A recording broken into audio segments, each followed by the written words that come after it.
Bonjour à tous, nous avons aujourd'hui le plaisir de recevoir Hélène de Rosière de la société Les Ouvreuses. Hélène, bonjour. Bonjour. Alors, est-ce que tu peux nous en dire un peu plus sur Les Ouvreuses? Qu'est-ce que c'est exactement? Les Ouvreuses, c'est une agence d'activités culturelles pour les enfants qui, du coup, propose pour les familles franciliennes et depuis peu familles partout en France des activités pour découvrir la culture. Donc, que ce soit d'un point de vue expérientiel avec des visites, des jeux de pistes, des ateliers, des spectacles, des concerts, enfin, tout un tas d'activités ou aussi à la maison à travers des livres-jeux qui s'appellent Regard et qui permet de découvrir les plus grands chefs-d'œuvre. Comment t'es venue cette idée? Comment c'est né? Alors j'ai eu cette idée c'était en 2016, 2015, ça a commencé à germer en 2015, d'une expérience de parents. Moi, je trouvais que j'avais envie de faire des choses sympas et intéressantes avec mes enfants qui étaient petits, hein, et je n'ai pas particulièrement allé au parc. Je voulais que ça soit aussi des moments de plaisir pour moi. Et donc, voilà, j'ai commencé à m'en rendre compte au fur et à mesure que ça me demandait un temps énorme de chercher ces activités. Je sentais bien qu'il y avait des choses intéressantes qui étaient proposées, mais qui manquait vraiment un service de mise en relation entre l'offre et la demande. Et après, au fur et à mesure, le projet forcément a évolué. Enfin, du coup, au tout départ, les livreuses, c'était vraiment de la mise en relation entre les parents et les acteurs de la culture. Et puis, au fur et à mesure, on s'est rendu compte qu'il manquait des offres. Et donc, on en a créé nous-mêmes. Et c'est là où on est devenu aussi une agence avec notre propre équipe d'intervention sur le terrain. Justement, par rapport à ton parcours précédent, donc tu travaillais en agence de communication, en agence de publicité, c'est bien cela? Oui, j'ai travaillé une bonne dizaine d'années en agence sur des problématiques digitales et puis après plus générales de stratégie de marque. Euh, et j'ai adoré cette partie de mon parcours professionnel, mais j'avais envie aussi de lancer à un moment donné ma propre aventure. Bah ouais, c'est Voilà. c'est souvent génial, ouais, de commencer, de faire ses propres choix, ses propres choses. Est-ce que l'expérience que tu as eue précédemment en agence t'a été utile dans le développement, dans la vision, dans la manière dont tu as structuré ce que tu as structuré aujourd'hui? Oui, oui, bien sûr. Ça m'a été hyper utile, ouais. Et déjà sur des choses évidentes de branding, de marketing, voilà, ça c'est assez évident en compétences Mhm. métiers. Mais je travaille aussi énormément sur des appels d'offres, donc du coup, c'est comment vendre le service alors que même au tout départ, bah, il n'existait pas, il fallait qu'on trouve nos partenaires, les vendre sur une idée, sur un papier, sur des slides. Donc ça, c'est sûr que ça m'a beaucoup aidé et voilà, je pense que c'était un parcours à la fois avec des réflexions à la fois stratégiques et créatives et donc qui m'aide clairement aujourd'hui encore dans mon développement des livres. Oui. Justement, tu parles de partenaires, donc c'est un écosystème en réalité. Donc, si je comprends bien la manière dont vous Oui, fonctionnez. Donc, d'un côté, tu as les parents, tu as les enfants qui bénéficient des choses, et les partenaires, tu peux nous en dire quelques oui. mots? Alors ils sont vraiment, oui, en effet, on fédère un collectif de talents variés qui œuvrent pour ouvrir les portes de la culture aux enfants. Et donc, on a nos partenaires historiques qui sont des institutions culturelles. Ça peut être le musée Jacques Marandré, la scène musicale, le théâtre des Champs-Élysées. Quand là, c'est plein de quelques-uns, mais on travaille avec énormément euh, d'acteurs culturels. Donc là, c'est nos partenaires historiques, on va dire, vraiment sur l'activité de revente des ouvreuses. Et puis après, on a nos- c'est à la fois une équipe de partenaires, quoi, l'équipe terrain de monteurs, guides, comédiens, plasticiens, voilà, qui interviennent du coup sur les activités qui ont été imaginées par les ouvreuses. Ah oui, donc il y a énormément de personnes qui sont impliquées à l'intérieur du projet. Oui, Ouais. oui. Et par rapport à ton idée de départ, alors tu as commencé seul, tu as fait maturer l'idée seul, tu as maturé en groupe, comment ça s'est passé? J'avais deux associés Oui, au départ du projet, donc on a vraiment conçu le tout début des Ouvreuses ensemble. oui. Puis j'ai racheté leur part en 2019. Et pour continuer à avoir ce retour aussi et pouvoir discuter, et puis même quand elles étaient là, d'ailleurs on le faisait déjà, j'ai mis en place un comité stratégique avec lequel j'échange dans les moments charnières du projet pour bien orienter les choix de l'entreprise. Ah oui, donc tu considères que c'est important d'être accompagné, d'avoir un regard externe Ah oui, c'est à la essentiel. demande ou de manière continue? Ouais, oui, pour moi c'est essentiel. Parce qu'on est on est le nez dans le guidon et il faut avoir, Ouais, il faut avoir des personnes ouais, extérieures qui ont un regard neuf sur le sujet, qui viennent aussi avec leur propre expertise, leur propre sensibilité, qui du coup vont donner, avoir des idées différentes, forcément, mais ouais. plus il y a d'idées, le mieux c'est. Bon, c'est Voilà. super. Non, je pense que c'est hyper important. Bon, ok, super. Et par rapport à l'idée initiale que tu avais de ce que tu allais mettre en place, Oui. est-ce que là où tu en es aujourd'hui, ou la manière dont ça s'est construit, ça correspond aux idées que tu avais au départ, ou est-ce que ça a changé un peu en cours de route? Non, ça a changé. En fait, on a toujours je citais brièvement tout à l'heure, on a toujours notre activité historique de revente, de Ouais. sélection-revente, comme une billetterie éditorialisée, on va dire. Ça, on l'a toujours, mais ça représente que la moitié de notre, quand même pas 40% de notre chiffre d'affaires. Et le reste de notre chiffre d'affaires, ce sont des activités qui sont conçues, créées, produites par les ouvreuses. Et ça, c'était pas prévu au départ. On l'a d'abord fait sur des expériences, jeux de piste, visite, atelier. Et là, on l'a déployé aussi en édition avec le livre jeu au regard. Ah, génial, génial. Voilà. Ouais, donc c'est très évolutif. Oui, oui, oui. Ouais, c'est top. Euh, Souvent, enfin, en tout cas, la plupart des gens avec lesquels on échange dans cette situation, c'est-à-dire, bon, un entrepreneur, les choses, on est très positif, généralement, on a une vision assez idéaliste des choses qui vont arriver, puis on fait face à un certain nombre de challenges. Est-ce Mhm. qu'il y a un ou deux challenges que tu as rencontrés où tu te dis, ah oui, il a quand même été difficile, mais voilà, l'expérience que j'en ai retirée a été vraiment intéressante. Est-ce que tu as des exemples comme ça ou un exemple comme ça auquel tu pourrais Bon, penser? bah, il y en a plein des challenges, il y en a tout le Ouais, temps. Je suis d'accord, il y a un peu cette tendance de l'entrepreneuriat à toujours euh, voir présenter les choses de manière rose, mais non, évidemment qu'il y a plein de challenges.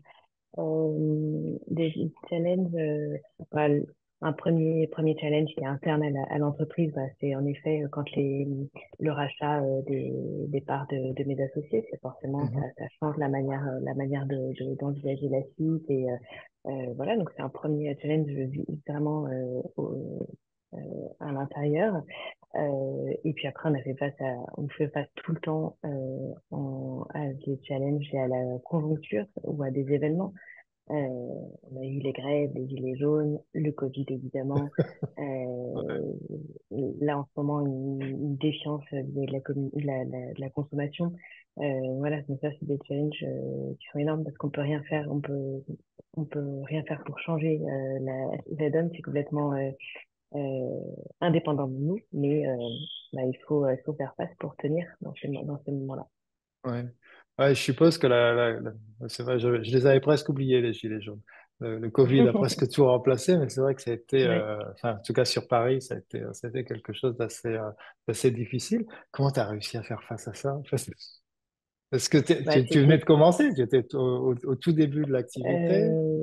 Oui, Deux on ans, était pas très, un an et demi, on deux n'était pas ans. très vieux. Ouais, un peu plus, mais euh, c'est une gestion du quotidien en fait. Ouais. C'est une gestion de crise, c'est-à-dire que pas très bien. On avait toutes nos activités qui étaient prévues pour les week-ends et tout allait bien. Et puis en fait, on ne pensait pas que tout allait bien, c'est qu'on ne savait pas ce qui allait se passer le week-end, quelle décision allait être prise. Et donc, je me souviens en tout cas 2 vendredis de suite, où, dès le matin, on recevait mail sur mail de nos partenaires, disant en fait, on ferme, le château de Versailles ferme, le Louvre ferme, Ouais, c'est ça. tout ferme. Et donc là, bah, il faut gérer d'urgence avec les clients voilà, heureusement ça, et après, au-delà de l'aspect opérationnel, heureusement ça n'a pas duré trop longtemps, enfin, ça n'a pas eu d'impact trop longtemps sur l'activité, et donc on a pu faire face d'un point de vue économique et santé de l'entreprise sans trop de Ouais, difficultés. ouais. Et par rapport à la séparation ou le rachat des parts, l'expérience de sortir d'un actionnariat très stable et où on a pensé ensemble et sortir de cela, est-ce qu'il y a des apprentissages intéressants que tu as envie de partager avec les personnes qui écoutent cette vidéo, des choses auxquelles tu te dis, ah tiens, j'aurais dû faire attention à telle ou telle chose? Bon, c'est toujours difficile de réécrire l'histoire. Ouais, ouais, c'est toujours. Euh, Hmm. Euh, oui, bien sûr qu'il y a toujours des enseignements à tirer et être bien sûr d'être hyper aligné toujours avec ses associés. Mais après, nous, en l'occurrence, c'est aussi des choix de vie perso qui ont amené à cette séparation. Mhm. Euh, donc, Non. je, oui, il y a toujours à retenir et c'est pas des moments qui sont très faciles, qui sont très faciles à gérer, mais on essaye toujours au début d'une association d'envisager tous les cas de figure, Ouais. tout ce qui va se passer dans le dictionnaire, on essaye de tout cadrer. Et puis en fait, ça se passe jamais exactement comme on Comme aurait c'était pu, prévu. Ouais. ouais, comme on aurait pu l'imaginer, mais il faut rester ouvert à la discussion et faire en sorte que ça soit le moins douloureux pour tout le monde, quoi. Ouais. Donc, préparation, écoute et prise en compte Ouais, des besoins des uns et des autres. exactement. Les, donc, tout à l'heure, tu parlais un petit peu de la structure et tu disais, voilà, nous sommes franciliens. Et puis après, tu t'es repris un peu. Oui, J'ai entendu, parce que j'ai eu l'impression de sentir quelque chose qui se développe ailleurs qu'en Oui, Île-de-France. parce que sur toute l'expérience, on est francilien, et pour l'instant, on avance au francilien, uniquement francilien. L'avance, le livre-jeu regard qu'on a lancé s'adresse à toute personne francophone, alors plutôt quand même avec des expositions en France. Et on voit bien dans notre clientèle que on est à 50-50 entre notre clientèle historique, notre cœur de clientèle parisienne et une clientèle en région. D'accord. Et ça crée pas de challenge particulier, je suppose. Ouais, c'est un développement un peu standard, Le, le le, fait le- d'avoir des gens qui se trouvent à l'extérieur, ah non, qui, aucun. non, c'est au Non, contraire. c'est si ce n'est qu'éventuellement, enfin, voilà, évidemment, on travaille aussi sur des synergies entre ce qui se passe d'un point de vue expérience et de ce qu'on commercialise avec Regard. Donc ces synergies-là, elles s'adressent plutôt à un public francilien, mais pour l'instant, c'est pas du tout un problème, quoi. D'accord. Sur Et les deux approches. et le fait justement de commercialiser, est-ce que ça amène une interpellation, une envie, l'expression d'un besoin dans d'autres endroits que Paris et l'Île-de-France? Est-ce que tu as l'impression qu'à un moment donné, vous allez vous étendre au-delà de Paris et l'Île-de-France ou pas? En fait, ça fait longtemps qu'on a souvent des demandes de savoir ce qu'on peut faire par ailleurs.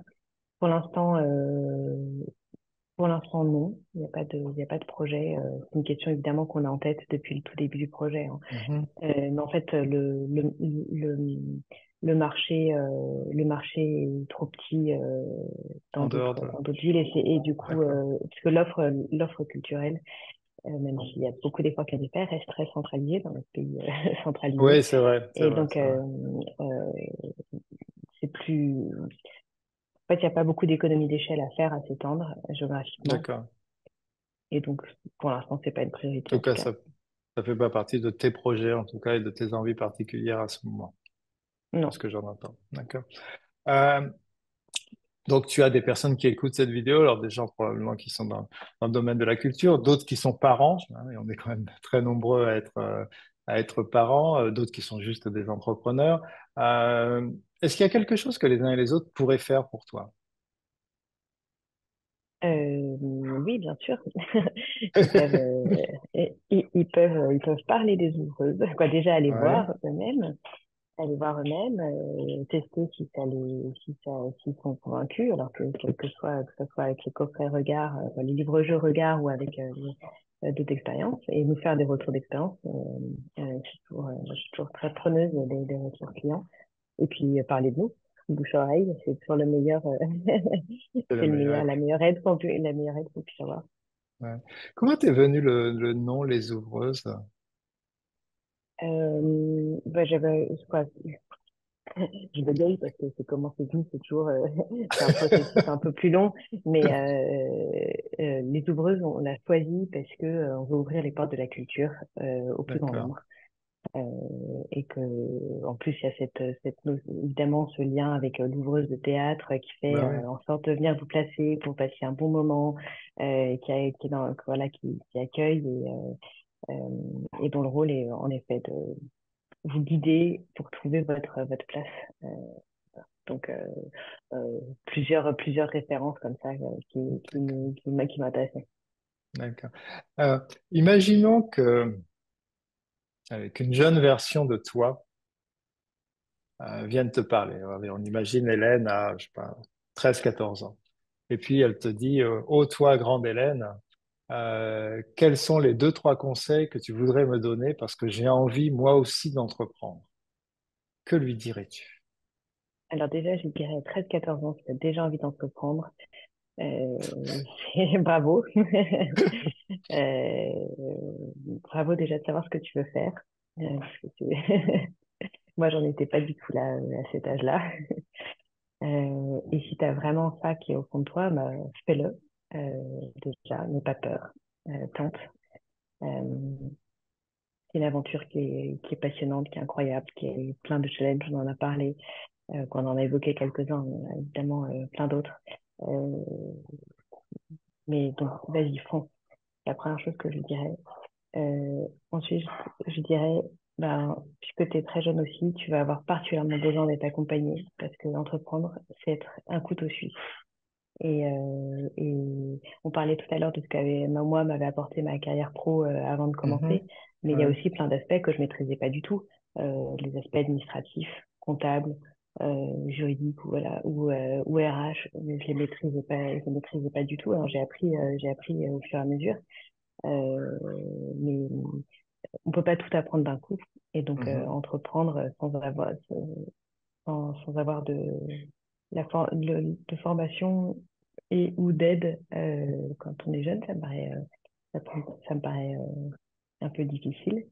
Ouais, Et ensuite, l'autre conseil donc l'accompagnement, je pense que c'est quelque chose. D'abord, le premier, c'est l'envie, c'est essentiel parce que ça va être dur et donc il faut avoir envie. Le deuxième, c'est l'accompagnement. Et le troisième, c'est mène ta barque comme toi t'as envie. C'est-à-dire que euh, moi, par exemple, quand j'ai créé Les Ouvreuses, on était vraiment dans ce moment où il fallait voir tout en grand tout de suite. C'est pas grave si t'es pas rentable, tu vas trouver des Mhm. investisseurs. Ouais, Machin.